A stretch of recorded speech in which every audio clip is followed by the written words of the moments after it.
Oh iya, ya, benar. Sebagaimana kita ketahui ada anggur yang sampai berumur 1000 tahun. Ya. Jadi satu kali seumur hidupnya kita mengganti medianya, jangan malas.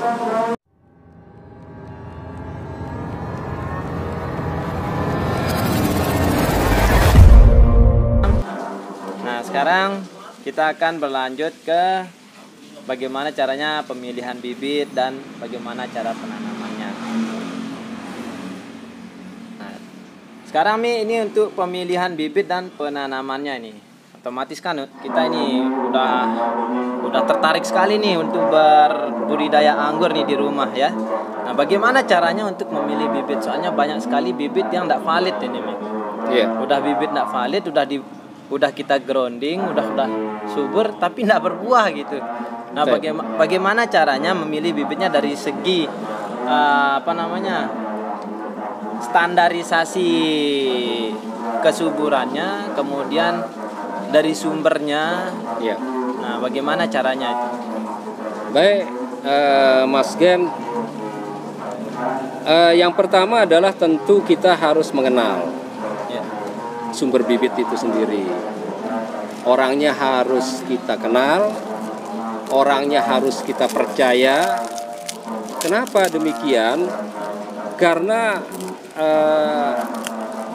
seller-seller yang kurang bertanggung jawab ya, untuk mendapatkan pulus, mendapatkan uang, dia menggunakan rostock yang sembarangan. Ya. Saya tidak rekomendasikan menggunakan rootstock Yellow Belgian, karena Yellow Belgian ini agak lambat, perakarannya agak kurang bagus. Ya. Kami biasanya di Ikitasuka itu menggunakan Isabella, CBR, RM atau rootstock yang impor lah, Kober 55, Perul dan seterusnya itu minimal banyak, Isabella lah ya. Minimal Isabella. Itu dulu yang harus kita ketahui. Misalnya kalau mau beli, ini batang bawahnya, tanya dulu batang bawahnya apa jenisnya. Iya. Apakah Isabella, Yellow Belgian atau apa? Kalau mengatakan Yellow Belgian, sebentar dulu. Itu pertama. Kemudian yang kedua adalah pilihlah bibit yang mudah berbuah atau genjah, yang tahan terhadap serangan-serangan hama dan fungisida. Kemudian yang ketiga adalah yang mudah di dalam membuahkan. Nah, tiga inilah yang harus kita menjadi patokan utama untuk memilih bibit. Baru kemudian nanti pilihlah bibit ya tentu yang pertumbuhannya standar lah ya. Artinya ini contoh bibit yang kurang bagus, ini Banggan nih. Yang ini. Kita lihat kan ya? Ya. Nah, ini yang kurang bagus nih. Nah, jadi ini keriting daunnya. Iya, yang keriting. Nah, ini yang bagus ya? Iya. Yang ini nih. Iya. Kalau udah mekar semuanya, sehat. Sehat, tidak ada jamur. Tidak ada jamur. Iya. Nah, itu teknik pemilihan bibitnya. Kemudian yang selanjutnya adalah melihat perakaran di sini Banggan nih. Ya. Perakarannya di sini biasanya bagus perakarannya, ya. Biasanya kalau kita pegang giniannya enggak terlepas dia. Coba. Iya. Oh, seperti ini ya? Iya. Oh, biasanya kalau belum keluar akar ini bakalan lepas ya? Lepas dia. Iya, benar-benar. Jadi perakarannya tidak bagus kalau begitu. Begitu Banggan cara memilih bibitnya. Terus berarti jenis yang genjah ini menurut Mami ini jenis apa aja ini yang udah dibuahkan? Berarti di sini kan udah pernah Iya. Ada yang tak genjah menurut Mami di sini, kemudian diganti itu jenis apa? Terus apa yang sudah terbukti sekali di sini yang direkomendasikan? Sip. Di Ikitasuka ini memang kita punya varian bibit di sini memang cukup banyak ya, cukuplah untuk luasan yang hanya 3 are ini ada sekitar 25 varian. Tapi dari 25 varian itu saya merekomendasikan yang pertama itu adalah yang the variant of legend ini atau the legend of varian ini adalah Ninel. Ya, Ninel itu yang pertama. Kemudian yang kedua adalah tentu Jupiter ya. Kalau menginginkan buah yang lebat ya, Ninel, kemudian Jupiter, kemudian Everest. Everest ini termasuk juga jenis yang genjah dan buahnya banyak. Kemudian Harold untuk jenis yang hijau. Kemudian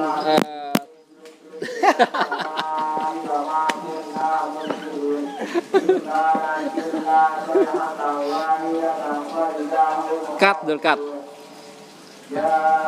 Sorry guys.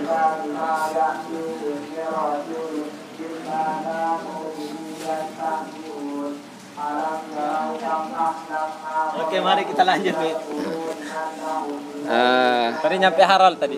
Iya, kita ya. Jadi varian-varian yang kami rekomendasikan dari kita suka itu adalah pertama Ninel, Ya. itu yang urutan paling atas. Kemudian Jupiter, kemudian Everest, Nizina, kemudian Transfigurasi, Harold, DP ya, Dubop Skipping, Julian, kemudian Ilaria, dan sebagian lagi beberapa varian juga kita rekomendasikan, seperti akademik juga kita rekomendasikan. Jadi Mami pernah berarti untuk mencoba membuahkan yang kurang genjah lah ya. Iya. Nah itu bagaimana kesulitannya itu? Kan tata cara pengelolaan anggur di kita ini kan tentu tidak mungkin kita beda-bedakan ya. Misalnya pemupukan untuk jenis ini beda dengan jenis yang lain kan tidak mungkin ya. Ya. Tentu ini seragam semua. Kemudian perawatan fungi dan inseknya kan sama. Kemudian pemupukan daun juga sama. Jadi ada beberapa yang saya katakan sulit dibuahkan, bahkan sampai sekarang belum berbuah. Ada Caballero, Ya. itu yang varian Jepang ya. Kemudian Saint Muscat ini, kemudian Mondrop, coklat, kemudian Treasure. Ya. Kalau Livia bisa, Livia walaupun kurang di sini Livia. Nah itu yang kemudian juga Manik Caman, apa ya itu ya, Banana. Ya.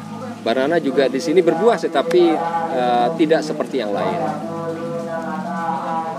Intinya berarti yang memang udah terbukti lah ya. Ini kan udah banyak yang membuahkan juga nih. Berarti tinggal pilih yang itu aja sebenarnya. Tidak perlu kita jenis yang baru, jenis yang ibaratnya belum ada bukti untuk berbuahnya lah ya. Iya. Jadi saya menganjurkan kepada sahabat-sahabat pengangguran ya dimanapun berada, memang tinggal kita pilih. Apa kita sebagai penghobi sekaligus sebagai penikmat anggur, atau sekedar penghobi sebagai pengumpul, sebagai kolektor. Tinggal pilih itu. Kalau kita sebagai penghobi sekaligus penikmat, maka penikmat buah ya, bukan penikmat anggur, penikmat buah, maka pilihlah yang sudah terbukti, apapun itu jenisnya, baik yang berada di sini maupun yang tidak berada di sini. Seperti itu. Nah jadi apa nih kesalahan para pemula ini yang sering Mami saksikan? Misalnya pemula, yang saya mau menanam anggur, akhirnya dia gagal. Nah, apa itu kesalahan yang Mami perhatikan lah? Yang pertama adalah seperti tadi ya. Yang pertama dari dasar dulu ya. Yang pertama adalah pemilihan media. Kemudian yang kedua adalah di saat menanam anggur. Misalnya begini nih Bang Ger nih. Ya. Kebanyakan kita misalnya kan tidak semua tempat kita membeli anggur itu tanahnya atau anggurnya bisa perakarannya bagus. Ya, ya. Nah, cara yang paling aman adalah untuk membuka polybag ini, ada yang paling aman adalah dengan membuang dulu bagian belakang ini. Digunting. Di bawah, bagian bawah ini ya. Iya, yang kita ini. bolongin berarti. Betul. Kemudian baru ditanam. Ya. Nah, tanam, kemudian nanti setelah tertanam ditimbun segini baru digunting sehingga nanti tanah yang di sini tidak pecah. Oh iya. Nah, kebanyakan yang saya temukan itu adalah dia langsung bongkar. Iya, benar-benar. Bongkar. Begitu dibongkar, tanahnya nanti di sini hancur, pecah. Ya. Sehingga perakarannya juga ikut putus. Oh, itu yang bikin stres berarti ya. Itu yang bikin stres sehingga ketika ditanam nanti tentu kan waktu kita tanam kan ada tekanan. Iya, ya. Semakin nanti akarnya itu akan bisa putus di situ. Sehingga nanti ini menjadi stres dan akan mati. Itu dari pada saat penanamannya lah ya. Saat penanaman. Kemudian yang kedua adalah sering sekali gagal itu adalah di dosis pemupukan. Saya pernah katakan bahwa menggunakan NPK itu maksimal 2 sendok per 10 liter. Ingat, 10 liter. 10 liter untuk 2 sendok ini ya. 2 sendok. Nah, berarti kalau 1 sendok ya 5 liter gitu kan. Ya, Tapi sebagian salah dengar akhirnya menjadi 2 sendok 1 liter. Nah, besoknya dia lihat tanamannya sudah mati. Ya. Itu kegagalan di saat proses pertumbuhan. Kemudian saat proses pertumbuhan tempat kegagalan juga tidak memperdulikan jamur. Karena anggur itu sahabatnya itu adalah anggur jamur. Ya. Sahabat jamur itu adalah anggur, sahabat anggur jamur. Di sini ya, di anggur ini. Berarti intinya kita tidak akan bisa bebas dengan jamur itu ya? Tidak bisa. Mau musim penghujan atau mau musim panas, selalu jamur itu ada di anggur. Maka tentu kalau kita mau sukses harus bebas jamur. Harus bebas jamur. Itu kunci di dalam manajemen pemeliharaan anggur. Nah, kemudian juga kegagalan ketika pemotongan ya, ketika pruning. Ketika pruning banyak gagal itu ketika anggur itu sangat vigor, kemudian sebagian kita memangkas semuanya. Yang dia pangkas daunnya, yang dia sisakan hanya batangnya di saat sangat vigor. Nah, ketika itu nanti justru mati tanamannya. Dan saya pernah mengalami seperti itu. Terutama di planter bag, itu akan rawan sekali kematian di saat vigor. Kemudian nanti kita habiskan semuanya.